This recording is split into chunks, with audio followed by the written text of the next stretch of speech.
데살로니가전서 4장 13절에서 18절 말씀까지 우리 함께 교독으로 말씀을 봉독하도록 하겠습니다. 형제들아, 자는 자들에 관하여는 너희가 알지 못함을 우리가 원하지 아니하노니 이는 소망 없는 다른 이와 같이 슬퍼하지 않게 하려 함이라. 우리가 예수께서 죽으셨다가 다시 살아나심을 믿을진대 이와 같이 예수 안에서 자는 자들도 하나님이 그와 함께 데리고 오시리라. 우리가 주의 말씀으로 너희에게 이것을 말하노니 주께서 강림하실 때까지 우리 살아남아 있는 자도 자는 자보다 결코 앞서지 못하리라. 주께서 호령과 천사장의 소리와 하나님의 나팔 소리로 친히 하늘로부터 강림하시리니 그리스도 안에서 죽은 자들이 먼저 일어나고 그 후에 우리 살아남은 자들도 그들과 함께 구름 속으로 끌어올려 공중에서 주를 영접하게 하시리니 그리하여 우리가 항상 주와 함께 있으리라. 그러므로 이러한 말로 서로 위로하라. 아멘. 네, 오늘도 이렇게 새벽의 시간에 주님과 동행하기 위해 새벽기도의 자리 나온 우리 모든 성도 여러분 진심으로 환영하고 축복합니다. 우리 함께 오늘도 말씀 듣는 가운데, 말씀 붙들고 기도하는 가운데 하나님의 크신 은혜와 위로가 풍성히 있기를 주님의 이름으로 소망합니다. 오늘은 우리가 함께 리딩 지저스를 따라서 이 데살로니가 전서를 읽게 됩니다. 데살로니가는 여러분들이 잘 아시다시피 그리스에 있는 도시의 이름입니다. 정식으로 국어 사전에는 테살로니키라고 등재가 되어 있고 현대 그리스어로는 정확하게 세살로니키, 그리고 라틴어로는 테살로니카라고 이렇게 불립니다. 다만 성경을 번역하는 중에 너무 된 소리가 테살로니카라고 돼 있으니까 조금 순화시켜서 데살로니가라고 이렇게 성경에 기록이 되게 되었습니다. 이 테살로니키는 그리스 북부에 있는 많은 배들로 붐비는 그런 에게해의 항구 도시입니다. 그리고 동시에 육지로는 로마 제국의 동과 서를 잇는 에그나티아 가도가 통과하는 또 그런 도시이기도 합니다.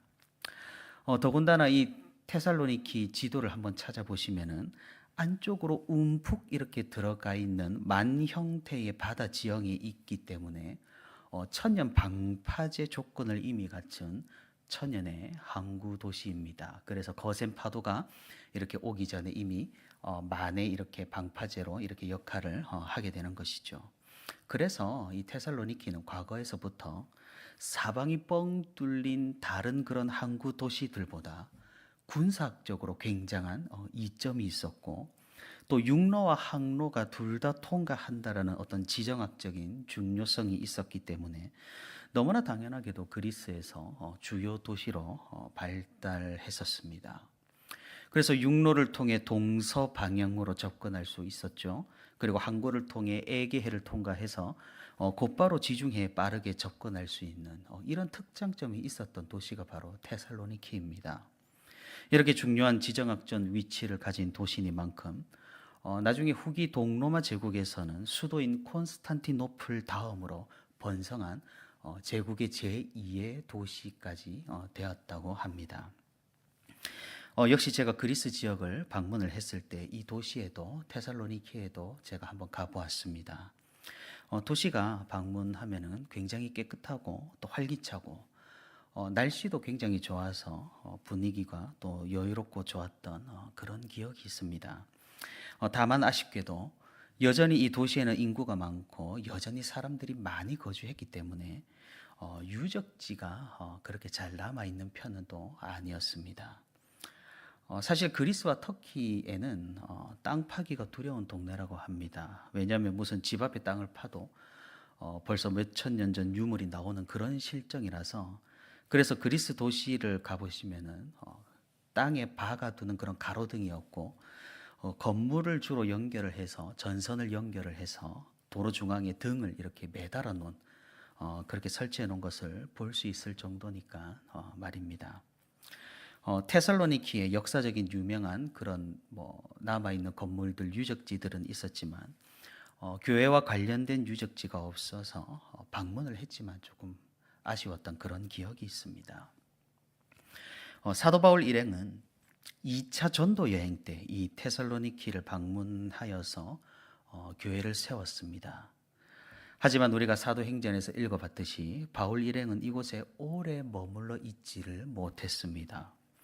평소와 같이 유대인 회당에서 복음을 전했고 그 유대인 하나님에 대한 신앙을 이미 가진 많은 사람들이 복음을 받아들여서 그리스도 교회가 잘 세워졌고, 그래서 주변에 있는 이방인들도 이 하나님의 교회에 같이 이렇게 믿음을 잘 세워서 교회가 굉장히 잘 될 것만 같았습니다.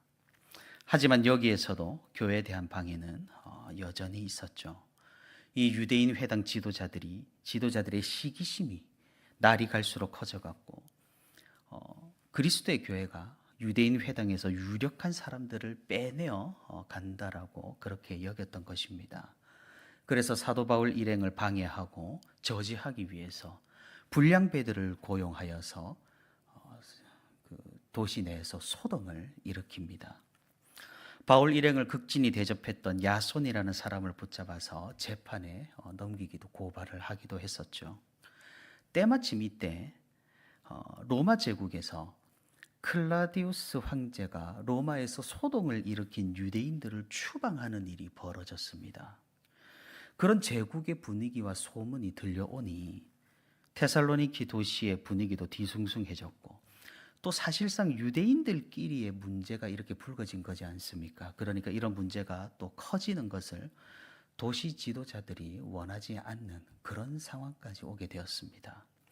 그래서 상황이 이렇다 보니 데살로니가 교회 성도들은 결국 아쉬움을 삼키며 이 바울 일행을 베레아로 보내기로 결정을 하게 됩니다. 그래서 어떻게 보면 야반도주라고 할까요? 그렇게 베레아로 떠나게 되죠.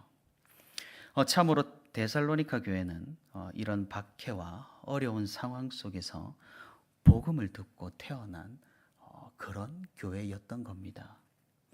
유대인들의 필사적인 반대에 맞닥뜨려야 했고, 또 도시 지도자들의 견제에도 견제해서 또 교회가 성한 날이 없었을 그런 정도였습니다. 하지만 놀라운 사실은 그런 상황임에도 불구하고 이 교회가 조금도 위축되거나 와해된 것이 아니라 오히려 더 그 성도들의 믿음이 공고해지고 이 데살로니가 교회에 대한 좋은 소문들이 계속해서 주변 지역으로 퍼져나가게 되었다라는 사실입니다. 그래서 우리가 데살로니가서를 읽어보면 알 수 있듯이 사도 바울은 이 데살로니가 교회를 향하여서 많은 칭찬을 하고 있는 것을 우리가 읽어볼 수가 있는 것이죠. 그런데 그럼에도 문제가 없었던 것은 아닙니다. 바울 일행이 머물렀던 시간이 짧았던 만큼 배울 수 있는 시간과 기회도 부족했기 때문에 이 데살로니가 성도들에게는 많은 의문들과 궁금증들이 있었습니다. 특별히 데살로니가 교회에서는 예수 그리스도의 재림에 대해서 많은 오해가 있었던 것 같습니다. 살아있는 사람들은 기쁨으로 예수님을 맞이하면 되는데, 재림하신 예수님을, 죽은 사람들은 어떻게 예수님을 맞이한단 말인가? 죽으면 그냥 하나님께 버림당한 것이 아닌가? 예수님이 정말로 곧 오신다면은 일을 굳이 할 필요가 있을까? 그냥 기도하고 예배드리고 재림을 맞이할 준비만 해야 하는 것 아닐까? 이런 질문들에 사도 바울은 성실하게 답변을 해주고 또 올바른 신앙의 길로 이끌어주기 위해 이 편지를 기록한 것이죠. 오늘 우리가 함께 읽은 본문에도 데살로니가 성도들이 가진 의문에 대한 대답으로 사도 바울이 기록을 한 그런 내용입니다. 우리가 오늘 본문의 내용을 묵상하기 전에 먼저 좀 생각해보고 기억을 해야 할 것이 있습니다. 제가 말씀드렸다시피 데살로니가 교회가 특수한 상황 때문에, 바울 일행이 오래 머물지 못하고 떠나버린 그런 상황 때문에 가르침을 부족하게 받은 것이 있어 바울이 지금 추가적으로 알려주는 내용이라는 점을 우리는 기억을 꼭 해야 됩니다. 우리 역시 미래에 대한 궁금증, 재림 때 무슨 일이 일어나는지에 대한 의문들을 가지고 있어서 어쩌면 조금 과도한 관심을 보일 때가 종종 있습니다. 그래서 일부 단체와 일부 성도는 이 종말의 신앙을 오해하고 잘못 이해하여서 이상한 길로 빠지기도 한다라는 것이 사실이죠. 하지만 이 성경의 기록 목적은 가르침이 부족했던 교회의 종말에 대해서 알려주고 오해를 종식시키고 서로를 위로하는 소망 가운데 살아가도록 한 것입니다. 우리가 이 목적을 잃어버리고 과도하게 종말이나 내세에 대해서 깊은 생각들과 또 신학적으로 따지고 들어가 버린다면 성경의 의도와는 완전히 벗어난 그런 묵상을 해버릴 수가 있다라는 사실을 기억할 필요가 있습니다. 그래서 사실 그럴 필요가 없다라는 것이죠. 존 칼빈도 이렇게 말했습니다. 성경이 알려주는 것만 알아도 우리의 믿음에 너무나 충분하다라고 말입니다. 성경 이상의 것을 생각하고 추구하는 것은 어리석은 일이라고 말을 했다라는 걸 기억할 필요가 있습니다. 그래서 오늘 본문에 등장하는 공중에 들려 올라가는 휴거라든가 또 계시록에 등장하는 또 대환란의 날들이라든가 또 천년 왕국의 시기가 재림 전이냐 후냐, 휴거 전이냐 후냐 이런 것들에 대해서 우리가 그렇게 집착을 할 필요가 없다라는 사실입니다. 사실 그 누가 정확하게 지금 우리 시대에 알 수가 있겠습니까? 아무도 모릅니다. 성경에도 모호하게 기록되어 있고 어쩌면 사도 요한도 계시록에서 상징으로 기록한 것일 수도 있는데 우리가 이렇게 앞서 나가서는 곤란하다라는 말입니다. 오늘 본문의 내용도 마찬가지라는 것이죠. 데살로니가 교회에는 큰 혼란이 있었습니다. 재림에 대해서 많은 가르침을 받지 못했기 때문에 죽은 사람들은 재림을 맞이할 수 없다라는 의견이 팽배했습니다. 그래서 지금 내가 만약 죽게 된다면 그리스도께 구원을 받지 못한다라는 그런 오해까지 했던 상황입니다. 그래서 교회에서 사람이 죽으면 엄청나게 슬퍼하고 왜 구원받지 못하고 이미 죽어버렸는가 이렇게 그런 이상한 상황까지 벌어진 것이 바로 데살로니가 교회의 상황이었습니다. 그래서 사도 바울은 이런 상황을 해결하기 위해 오늘 이 편지를 보냈던 것이고 오늘 본문 1절에서 형제들아 자는 자들에 관하여는 너희가 알지 못함을 우리가 원하지 아니하노니 이는 소망 없는 다른 이와 같이 슬퍼하지 않게 하려 함이라 라고 그 목적을 밝히고 있는 것입니다. 사랑하는 성도 여러분, 재림 때는 어떤 일이 일어날까요? 우리는 조금 단순히 생각을 할 필요가 있습니다. 죽은 자나 산 자나 모두 예수 그리스도의 재림을 맞이할 것입니다. 죽은 자들은 하나님의 능력으로 모두 부활하여 다시 영혼과 육체가 합쳐진 형태로 존재하게 될 겁니다. 그리고는 그리스도의 영광을 함께 보게 될 것이라는 말이죠. 환난의 날들, 천년 왕국, 우리는 그런 것들까지 세세히 그렇게 따지고 들 필요가 없다라는 것이죠.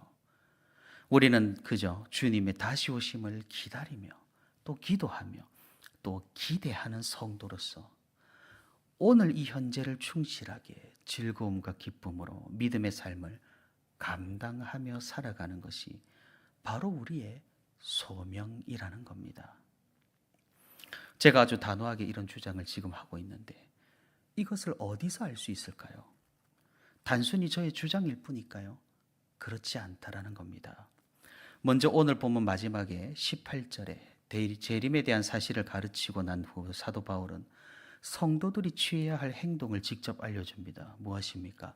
그러므로 이러한 말로 서로 위로하라. 이 말은 무슨 뜻일까요? 바로 앞절에 나옵니다. 이러한 말은 무슨 말일까요? 우리가 항상 주와 함께 있으리라. 산자나 죽은 자나 주님께서 다시 오시는 그날에 주와 항상 함께 있게 되니 슬퍼하지 말고 서로 위로하면서 지금 생활을 잘 해라라는 그런 권면인 것이죠. 다시 말해 서로 위로하며 현재를 살아가라라는 그런 말입니다. 바울은 이어서 뒤에 5장에서도 이런 견해를 계속해서 피력합니다. 1절과 2절입니다. 형제들아 때와 시기에 관하여는 너희에게 쓸 것이 없음은 주의 날이 밤에 도둑같이 이를 줄을 너희 자신이 자세히 알기 때문이라. 무슨 말입니까? 언제 어떻게 일어날는지 아무도 모르기 때문에 괜히 애쓰지 말라라는 말입니다. 다시 말해 미래에 일어날 그 일에 집착하여서 현재를 망가뜨리지 말고 오늘 주님께서 주신 이 날을 즐거이 만끽하며 살아가라라는 그런 말입니다. 그러면 주님께서 주신 이 날을 즐겁게 살라라는 말은 오늘 본문에는 그런 의미는 없는데 그건 또 어디에서 나오는 말일까요? 우리가 전도서를 쭉 한번 읽어보시게 되면 전도서에서 주장하는 것이 바로 이런 것들이라는 것이죠. 하나님께서 주신 날들, 생명, 인생, 삶을 소중하게 여기고 현재를 누리며 선물로 주신 이 날들을 기쁨으로 살아가라는 것이 어떻게 보면 성경 전체의 어떤 주장과 핵심이라고 할 수가 있다라는 겁니다. 그러니 이 교훈들을 종합해 보면 어떤 결론이 나오게 됩니까? 소망을 가지되 현재를 충실하게 즐거움과 기쁨으로 살아야 한다라는 그런 결론이 나오게 됩니다. 누구 안에서요? 예수 그리스도 안에서, 하나님 안에서 말입니다. 사랑하는 성도 여러분, 이미 2000년이 지난 지금 이 데살로니가 성도들이 슬퍼하고 불안해하고 궁금했던 것이 사실은 우리 입장에선 조금 우스울 수가 있습니다. 왜 그렇습니까? 우리 입장에서는 예수님이 1000년, 100년 지나도 오지 않을 텐데 괜히 지금 사서 이렇게 막 고생을 한다라고 그렇게 생각할 수가 있습니다. 2000년이 지난 지금도 아직 오시지 않으셨으니까 말입니다. 하지만 우리가 좀 기억을 해야 하는 것은 무엇입니까? 이 성도들의 진지한 태도입니다. 재림을 바라보는 그들의 진실된 마음이겠죠. 사실 재림에 대한 신앙이 많이 옅어지고 약해진 오늘날 교회 가운데 우리가 이런 진지함과 진실됨을 가질 수 있다면 얼마나 좋겠습니까? 미래의 꿀 단꿈만을 의지하는 것이 아니라 소망을 가지고 오늘을 충실히 살아가는 그런 성도로 우리가 건강하게 신앙생활을 한다면 우리 교회와 공동체가 얼마나 건강해지겠느냐 이 말입니다. 사랑하는 성도 여러분, 너무 미래지향적이지도 않고 또 너무 극단적으로 현실주의자도 아닌 정말로 성경이 말하는 대로 소망 가운데 기대함으로 오늘을 선물로 받은 그 즐거움으로 살아가는 그런 우리의 삶과 믿음과 신앙이 될 수 있기를 바랍니다. 그리한다면 우리는 종말에 대한 어떠한 오해와 곡해도 흔들리지 않고 굳건하게 건강한 믿음을 지키며 주님과 함께 동행하는 이 신앙생활을 우리가 잘 해낼 수 있을 것이라 믿습니다. 오늘도 주님께서 오신다는 그 소망 가운데 그리고 주님께서 허락하신 선물과도 같은 이 현재 삶 가운데 기대와 기쁨을 동시에 누리며 건강하게 신앙생활하며 오늘 하루도 주님과 동행하는 저와 우리 온세로교회 모든 성도가 되기를 주님의 이름으로 소망합니다.